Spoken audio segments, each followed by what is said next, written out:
Paul Craine has been researching our population for well over 40 years, and he's concerned about the Manx birth rate falling to its lowest level since 1920.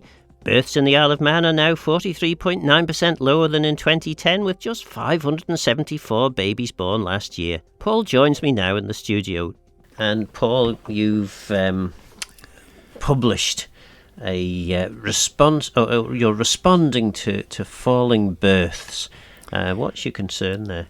Okay, each year I've tried to produce something to keep awareness really of what's happening with our population. So the new birth and death data were released officially, if you like, onto the Civic Registry open data page. It goes onto there, and so I'm picking up on that. That was released last week, the final figures on that.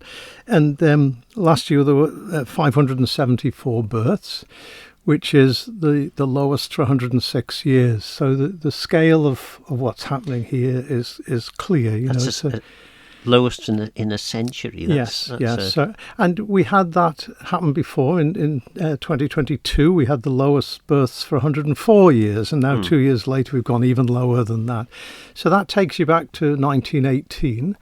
And 1918, the year the First World War ended, was the lowest births in the 20th century. So, that was abnormally low when you look at the data. So we've got this still persisting very low births. And so I've produced just a short article, really, a press release, just updating on that with a series of graphs showing where we're at on this. I'm continuing to research the island's population issues, hoping to produce a second Isle of Man population atlas later in the year, but that's a not-for-profit thing, I'm struggling to find the time to do it, to be honest. But so I'm working on that. So these figures are low, and they're significantly lower. There are serious demographic challenges that result. Is this unique to the Isle of Man, or is No. What's happening is a global picture, and I read heavily, things, demographic materials, and there's growing concern among demographers over and more generally over falling births around the world. Some countries more than others, maybe 70 countries at the moment that are saying their births will drop by the end of the century. Some predictions quite extreme, the drop in the size of China and things like that. There are some other countries where the births are still high, particularly in Africa. They're coming down, but they're high. But the general picture now is that the world's population, which hit 8 billion in 2022, that may not reach 9 billion before it starts going down. And that period where it goes down, you may be tempted to say, it's great for the environment and so on. But actually, it's going to bring a lot of problems because the population... The reason it's going down is because there'll be such an elderly population on the planet, and births will be falling heavily.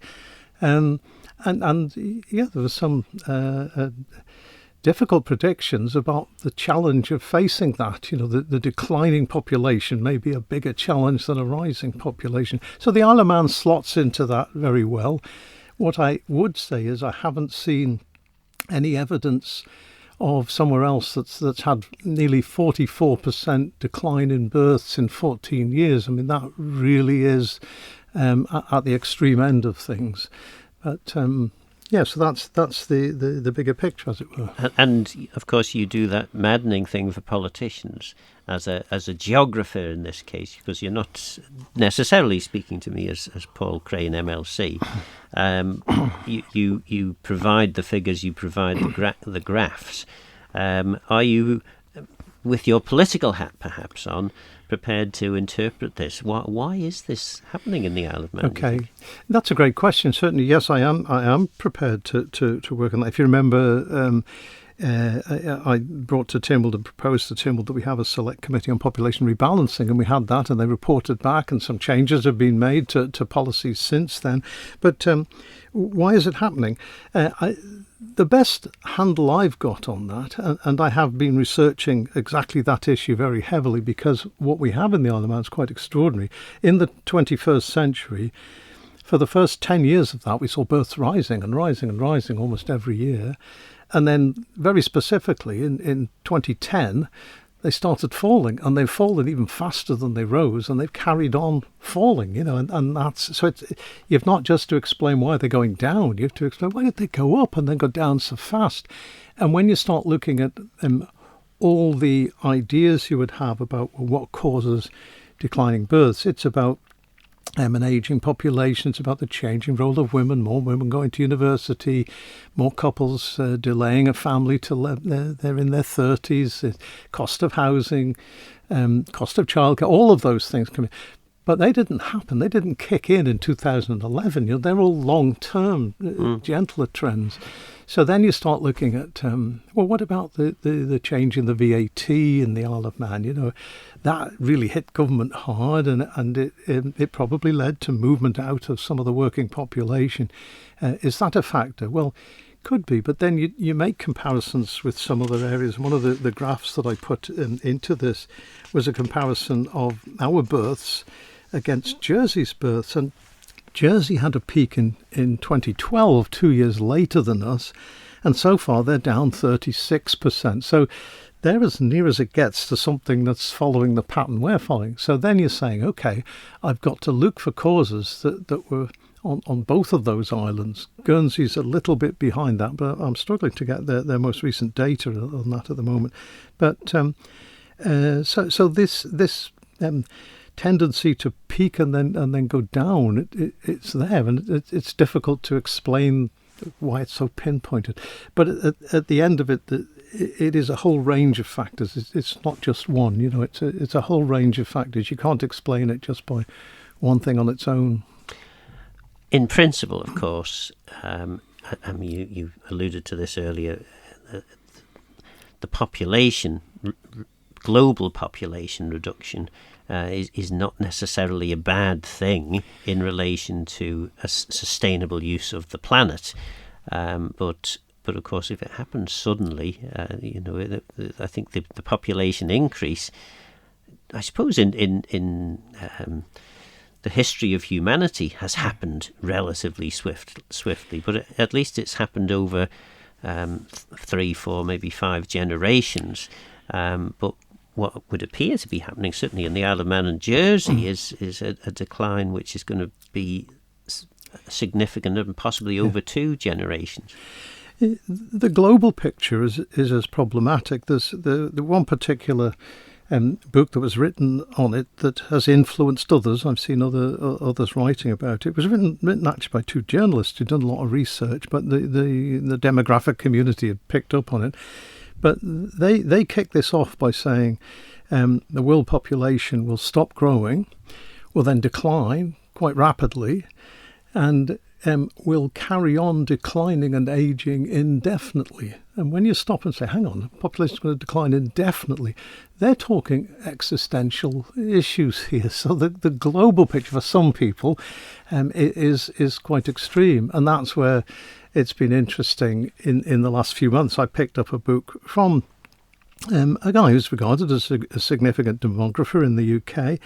And he's moved to a pro-natalist position, which is quite interesting. He's certainly advocating that governments really must address this issue, the demographic issue, as he calls it. And he's talking about families and employers and neighbours and communities supporting young families.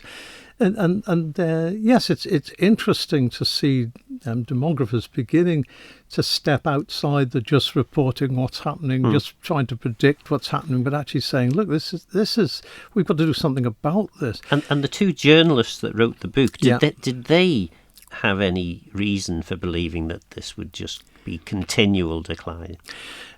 Their book is interesting. I mean, the whole book builds the argument up that the reason they're saying it would be continual decline is that as we go through this process of stopping growth, the reason why the population is growing now on the planet is people living longer. We've passed peak child some years ago now, okay, so it's not more births, even though births may be higher in some of the poorer countries than others. It's not about low births, it is about people living longer, and therefore the population we're going to have in the future is going to be even older than we've got already, and therefore there'll be shortages of young people to parent the children and so on, more difficult economies going forward. So the picture they paint doesn't leave you saying, oh yes, this is going to bring environmental benefits. It just leaves you saying, well, this doesn't sound good. Now the Isle of Man, the Isle of Man's in an excellent position in a sense, because we're here within the British Isles, where the UK in particular has not got a declining population. It's got declining births, but hasn't got a declining population. And that is primarily to do with this balance between births, deaths and migration, when you bring migration into it. And that's where the Isle of Man has certainly moved now beyond where it was in that period between 2011 and 2016, when our population fell by 1,300. We haven't got that. We've got the last population estimate we had, which was for the end of the first quarter last year, gives us, not by a great deal, but it gives us the highest population ever. So our population is growing, and that's happening despite the fact that some of the data I've just released has been about the gap between births and deaths. And we've got, as far as I can see, the biggest gap between births and deaths, which is negative population, that negative natural change, that is the highest gap for anything in the 20th century. And as far back as I can see into the 19th century, we've never had a gap like this. Indeed, in much of the 19th century, the end of the 19th century, we were getting more deaths a year, 1,100 deaths a year, but we're getting 1,400 births a year, so it was positive natural change.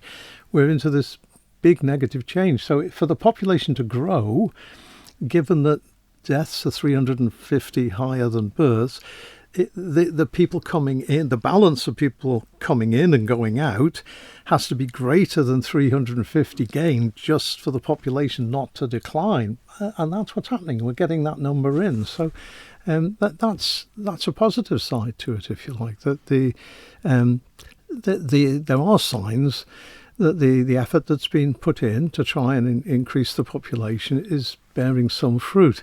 And that'll not happen all at once. It'll be a slow process, as it were.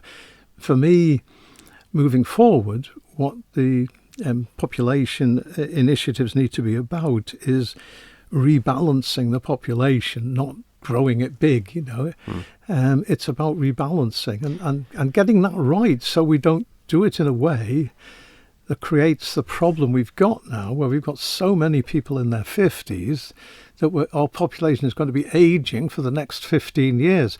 Although the good news is, after 15 years, our population is going to be getting younger, because we won't have as many people at the top end of it.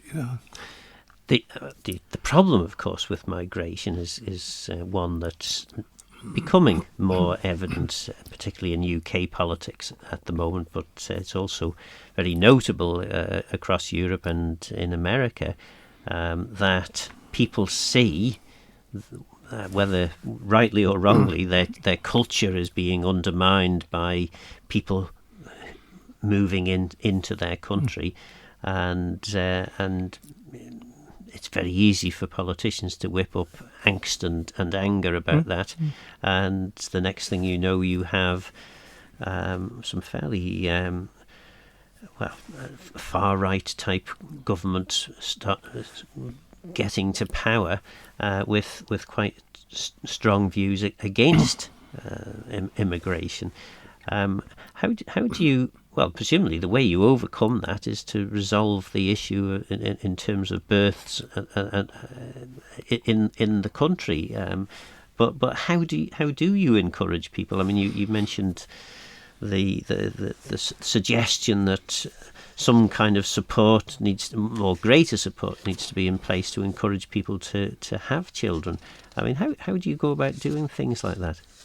I think there we've actually made some progress within the Isle of Man, partly coming out of the Select Committee on Population Rebalancing. But some of the things we've done, we've now, the childcare strategy extends preschool credits currently down to the year in which pupils turn 3, which means it's down to 2-year-olds. And the Timwell policy that came out of that report, is that it should be extended down to 1, but you can't do that overnight because you need the nursery places, etc. So we've made changes in preschool credits. We've increased maternity allowances. We've increased childcare in the UK. They're thinking about extending childcare to the third child. Well, that's already in position here. And you we moved back last year, I think.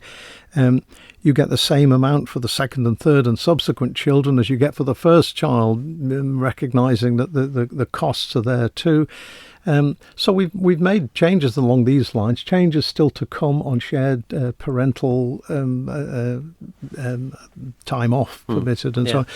So we have made some changes. But I guess what we haven't, I mean, because I did ask you the question and you agreed to answer, but you basically, I think the answer was, I'm not really sure what the reason for this decline in births is.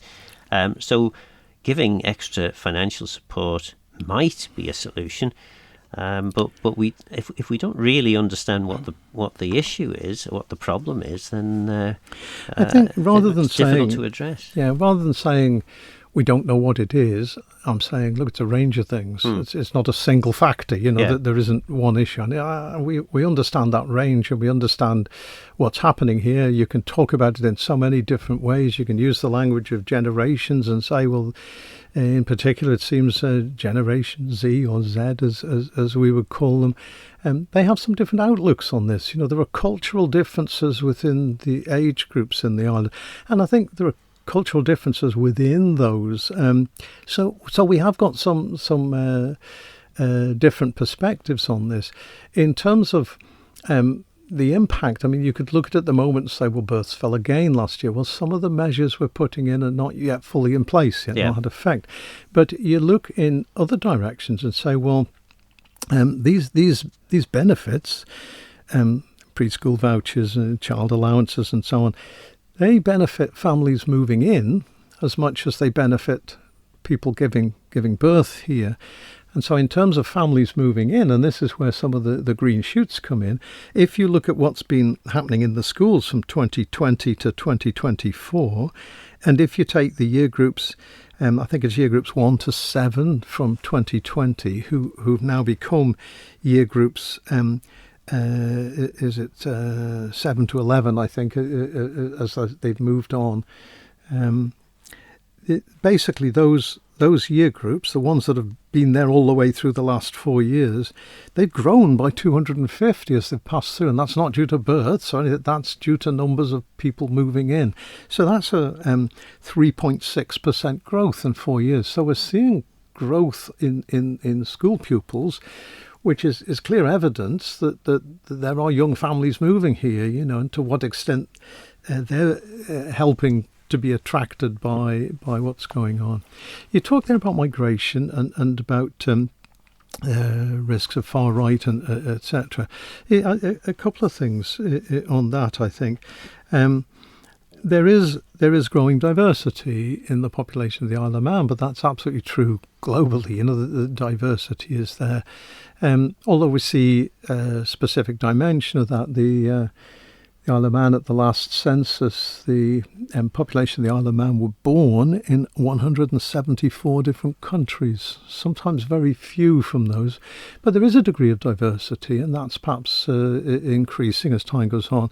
One of the things I think it's important for migration, there is something in migration studies called the inverse distance law, the idea that you'll be able to attract more people to come to a country, or you would expect more people to come to a country from nearby than from far away. The greater the distance, the distance acts as a decay on movements.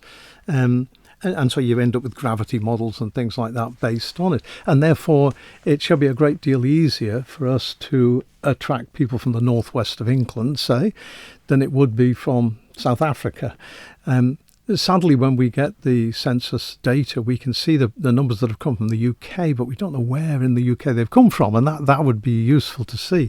We do see numbers coming from countries like South Africa, but this is where, in migration theory again, you get streams of migration, and therefore, if you get a flow from one particular place to another place, that can become a real stream, because the people who've already moved are in contact with the people who are thinking of moving, and so they get information flows and support when they arrive and things like that. And so we do see some of these specific flows from South Africa, from the Philippines, perhaps are the two that stand out, just to a lesser extent, maybe from Poland, Bulgaria, Romania, and so on. But this is all, part of the picture. There is work that's been going on now. There's a paper recently from the Cabinet Office on incentives and disincentives of migration, and the idea that we're not looking to increase the elderly population. In fact, over the last few years, we haven't had retirement migration happening to here. We've had, in the over 65 age group, more going out than coming in, which is a surprise to most people, because it sometimes doesn't seem that way. But what we have got is, I think each year, the number of people aged 64 turning 65, which is only sort of one line. It's not a huge barrier, but I think we've got something like 1,400 people crossing into 65. So the older population is growing, 1,400 passing on there, and less than 600 being born. So we can see what's happening here. That older group grows, and as I say, they will continue to grow because of the large number of people we've got in their 50s. But once we get beyond 2040 or thereabouts, the island's population, given its current population structure, will start to get younger for a period of time. It's important that whatever migration controls we're putting in now, we're not messing that up by creating the next big over 50s group by having them come in their 30s and then they turn into the problem of 20 years' time. So I would love to see a really clear population policy on this that takes account of what we're doing at the family support end, and whether people choose to have a child or not, if they're able to make that choice, that has to be up to them. I'm not sort of looking at a pro-natalist policy that pressurizes them. But making sure that the support is in place for young families, because I think it is difficult. You can wrap it up in intergenerational fairness, the cost of housing today, and things like that, and it is difficult for some young people to even take on the idea of buying a house and having children. They're seeing we can't afford both of those, and that's a real dilemma. I think some of the other good news comes from there doesn't seem to be any clarity of reason why the younger generation seem to not want to have families. Part of that from my research is about having some different aims in life, deciding that having a family is going to be very expensive. If you want to travel, if you want to do things in your career, if you want to work abroad or things like that, these are options you can keep open, and if you don't have a family. The feeling that having a family will be a huge burden on your lifestyle and so on. And that is then mixed in with young people who feel that their sense of optimism for the future of this planet is not as high as it was. You hear references to climate change, environmental issues, which I know some older people find it very difficult to believe, but yes, there are people here, and talking to the parent of somebody last week who was saying exactly this, that his child is not going to have a family because they're concerned about where the world's going, and that I think that's always been there. When I was a child, it was the fear that we were going to blow the world up in nuclear war. There's always been that sort of Armageddon. And I guess Donald Trump's yes, tariffs and the trade war that's ensuing is not helping in terms of bringing a stable stable world. Future. Yeah. But there are. It does seem there's some research about what in the UK is referred to as a baby gap, and this is the idea that surveys have shown, research has shown, that the women in the UK they would have liked to have more children than they've had, but it hasn't happened, not necessarily for infertility reasons, but maybe they got a good job and they were work was too busy and it didn't happen or whatever, the relationship didn't work out, and That's estimated to be 100,000 at the moment, 100,000 more births a year if women were having the number of births they wanted. And then there's other research on women in the age group 55 to 64, and they're saying 3 to 1 that they wish they'd had more children rather than those saying they wish they'd had fewer. So these things are still out there.